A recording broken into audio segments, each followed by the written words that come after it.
మనం ముందుగా చక్కని మామిడికాయలు చూసుకొని తీసుకోవాలి. నాకు 6 మామిడికాయలు పట్టాయండి. మంచి మామిడికాయలు తీసుకొని కడిగి తుడుచుకొని తొడిమలను కోసుకోవాలి. కోసి చక్కగా తుడవాలి. ఇవి జీడి లేని మామిడికాయలండి, టెంక లేని మామిడికాయలు. చక్కగా మన ఇష్టమైన సైజులో వీటిని కోసుకోవచ్చు. మరి చిన్న సైజులో కోసుకుంటే ముక్క మెత్తబడుతుంది.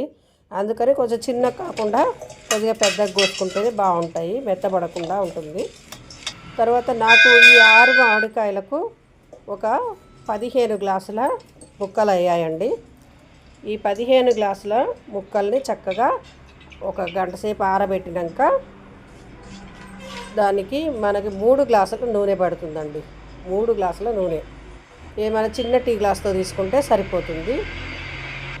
5 గ్లాసుల ముక్కలకి 1 గ్లాసు నూనె అనుకోండి. అట్లా 15 గ్లాసుల ముక్కలకి 3 గ్లాసుల నూనె తీసుకున్నాను. తర్వాత మనం ఎల్లిపాయల్ని ఒక 4-5 పెద్ద గడ్డలు తీసుకున్నాను. చక్కగా కత్తితో కోసుకుంటూ పొట్టు తీసుకున్నాను. పొట్టు తీసుకొని రెడీ చేసుకున్నాను అనమాట. తర్వాత నెక్స్ట్ చెంచాన్నర మెంతిపిండి, చెంచాన్నర ఆవపిండి, 1 చెంచా జీలకర్ర, 1 చెంచా ఆవాలు, ఒక 4-5 ఎండుమిర్చి ముక్కలు, ఒక 3 ఎల్లిగడ్డ పొట్టు తీసుకొని కచ్చాపచ్చాగా దంచుకోవాలి. ఇవన్నీ కూడా నూనె కొంచెం గోరువెచ్చగా చేసుకొని అన్నీ కూడా తాలింపు చేసుకొని పక్కకు పెట్టుకోవాలి. చల్లారిన తర్వాత ఈ మామిడికాయ ముక్కలు ఇవన్నీ కలిపి సోగు చేసుకొని బాక్స్లో పెట్టుకోవాలి. ఆయిల్ ప్యాకెట్ అయినా కారం ప్యాకెట్ అయినా మనం ఇలా తెంపుకోకుండా ఇట్లా స్ట్రైట్గా కనుక తెంపుకుంటే మనకి ఏదైనా కూడా కింద పోకుండా నీట్గా వస్తుంది.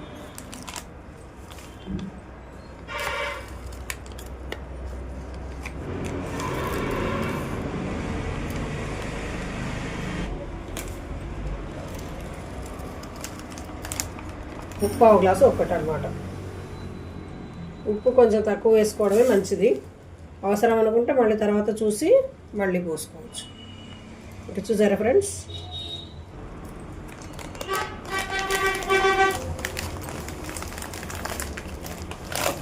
ఉప్పు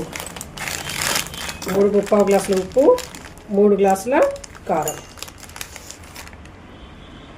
మెంతిపిండి,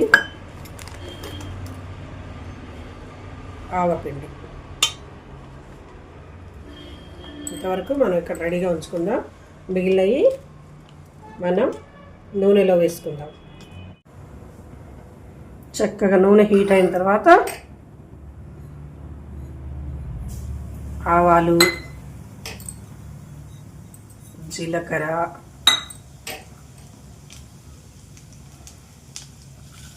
ఎండుమిర్చి, కొంచెం కరివేపాకు కూడా వేసుకోవచ్చు ఫ్రెండ్స్.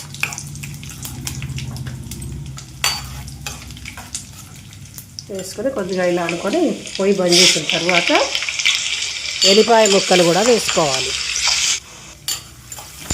తాలింపు చేసుకొని ఇది చల్లారిన దాకా పక్కన పెట్టుకోవాలన్నమాట. చల్లారినాకనే వాడాలి వీటిని, వేడిగా ఉన్నప్పుడు వేయకూడదు. ఇష్టం ఉన్నవాళ్ళు ఈ తాలింపులో ఇంగువ పొడి కూడా యాడ్ చేసుకోవచ్చు.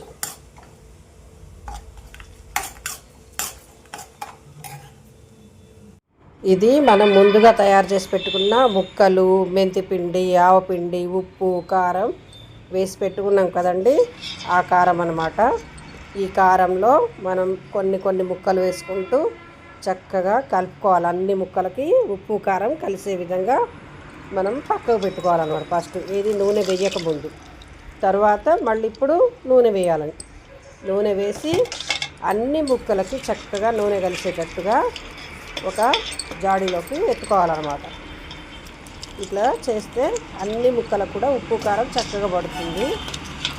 బూజు పట్టకుండా సమానంగా చక్కగా ఉప్పు కారం కూడా సమానంగా బట్టి పచ్చడి పాడవకుండా ఉంటుందన్నమాట.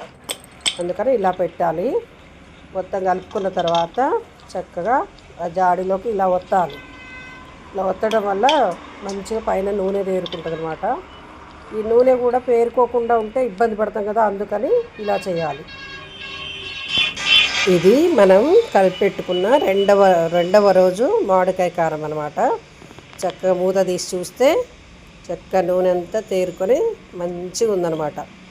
ఈ ముక్కలన్నీ మనం మంచి కలుపుకొని జాడీకి ఎత్తుకొని పెట్టుకోవచ్చండి. చూడ చక్కగా మంచిగా ఉంది. ఉప్పు కారం అన్నీ సరిపోయినాయి. మీరు కూడా ఈ విధంగా ట్రై చేసుకోండి. ఇది ఫైనల్గా 3వ రోజు అండి. మామిడికాయ కారం మాత్రం సూపర్ వచ్చిందండి. మీరు ట్రై చేయండి. Please like, share and subscribe. Thank you for watching.